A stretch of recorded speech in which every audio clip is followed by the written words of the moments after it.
En 2006, un ejército de policías rodeó el Banco Río en Argentina y negoció durante horas con un audaz grupo de ladrones, dentro de los cuales los delincuentes tomaron rehenes y exigieron que la policía les trajera pizza. Finalmente, un ladrón le dijo a la policía que estaban listos para rendirse, pero cuando las autoridades entraron al banco, no se encontró ningún delincuente.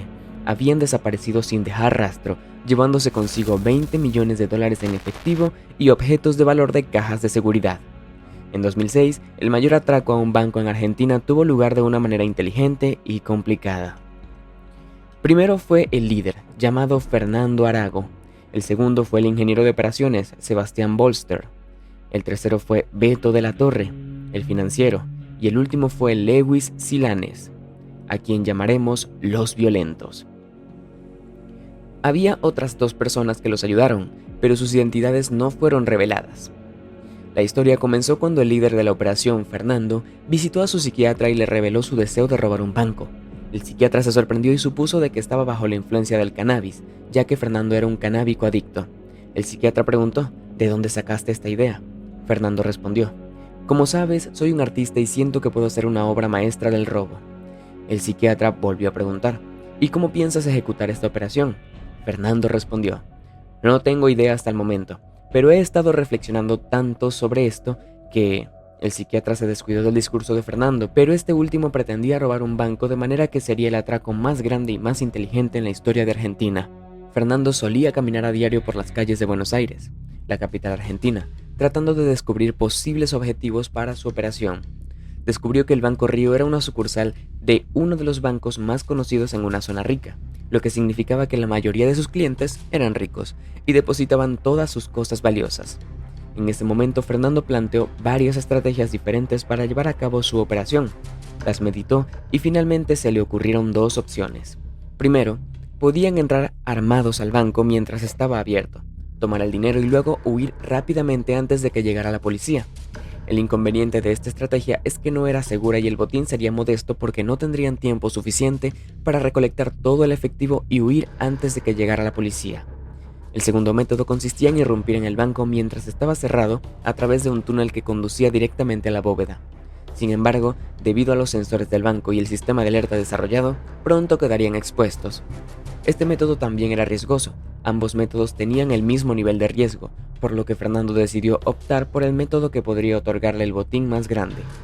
Iba a cavar un túnel a través del cual podría entrar directamente a la bóveda mientras el banco estuviera cerrado. Fernando luego comenzó a considerar cómo podría lograrlo. Al principio pensó en alquilar un apartamento en la planta baja o un estudio cerca del banco y cavar un túnel subterráneo. Luego descubrió algo que simplificaría la tarea. En uno de sus recorridos de rutina por la ciudad, notó las aberturas de alcantarillas a lo largo de la calle del banco. Había una abertura cada 10 metros, indicando que el túnel de alcantarillado ya existía debajo del banco. Fernando siguió las aberturas a lo largo de la calle hasta llegar al estuario del alcantarillado. Este estuario era una gran abertura ubicada a solo 150 metros de la orilla. Fernando entró al túnel y comenzó a explorar el lugar. Al principio el túnel era cuadrado, pero después de unos 100 metros llegó el túnel circular que tenía unos 6 metros de diámetro. Es decir, un túnel enorme que se extendía bajo la ciudad y pasaba directamente frente al banco. Fernando se dio cuenta de que necesitaba ayuda en este asunto, ya que le habría sido casi imposible cavar la longitud del túnel con precisión. Luego, crearon un plan minucioso que incluía todos los cálculos necesarios para el proceso de excavación. Comenzaron a traer lo necesario, un generador diésel y taladros de excavación. Empezaron a cavar el túnel y durante la excavación siempre había alguien en la calle para asegurarse de que el sonido no se escuchara desde arriba. El proceso de la excavación les llevaría al menos varios meses. Pasaron al siguiente problema, los sensores y el sistema de alerta que se activaba tan pronto como alguien ponía un pie dentro de la bóveda. Fernando, el líder, aprovechó su lado artístico y comenzó a diseñar un boceto de trajes que reducirían su calor para no ser detectados por los sensores. Los trajes estaban hechos con sacos de dormir utilizados por campistas y excursionistas. Primero compró una cámara térmica en la que hizo varias pruebas para ver si detectaría el calor de su cuerpo.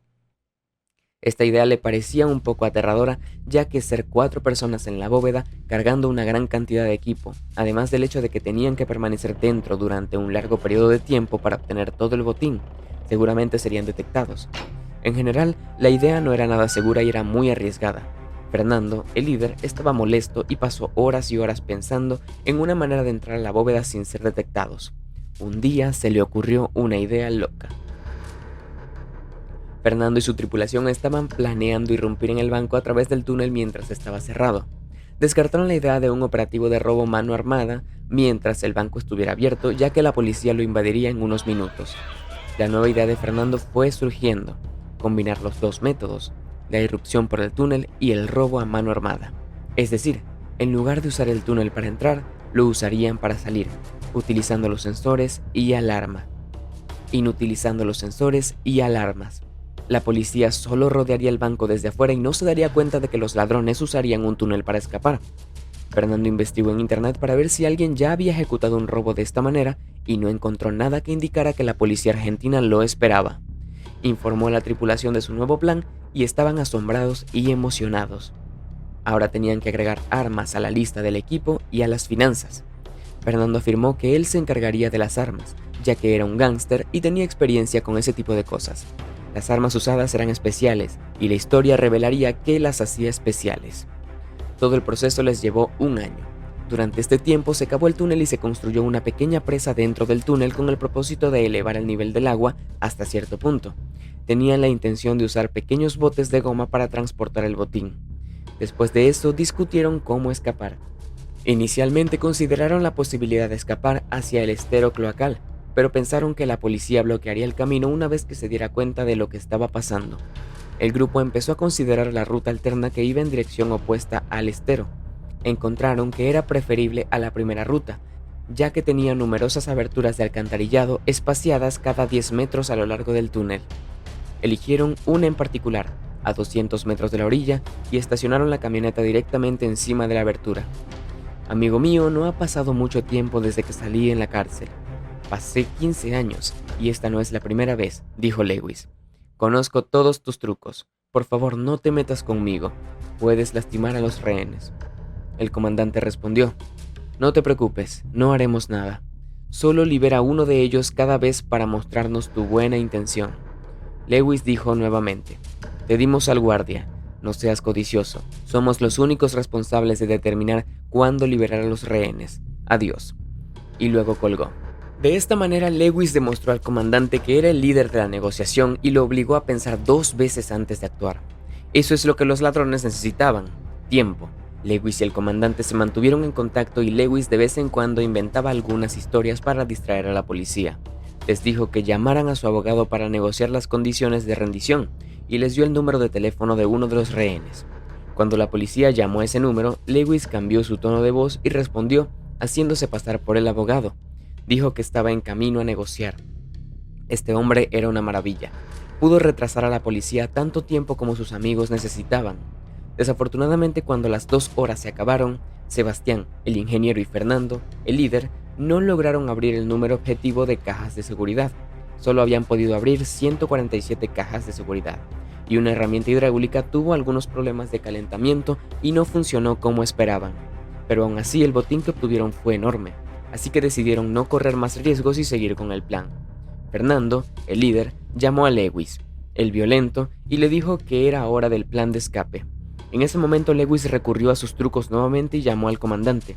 Le dijo: mire, ya terminamos y nos rendiremos, pero sé que nos van a tener detenidos por mucho tiempo sin comer, así que antes de rendirnos, queremos una pizza. Tráiganos muchas pizzas para nosotros y los rehenes. El comandante respondió: ok, les conseguiremos pizza para todos.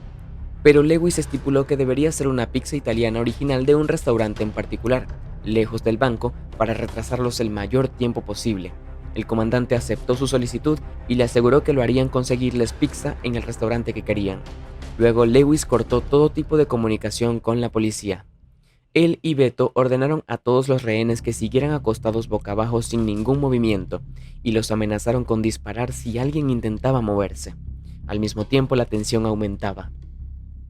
Cuando Fernando y Sebastián recogieron todo el botín, lo metieron en bolsas y lo arrojaron por el túnel. Se agacharon. Lewis y Beto se unieron a la tripulación en la bóveda y antes de irse pusieron sus armas en un trozo de tela. Sabremos el motivo de esto más adelante de la historia.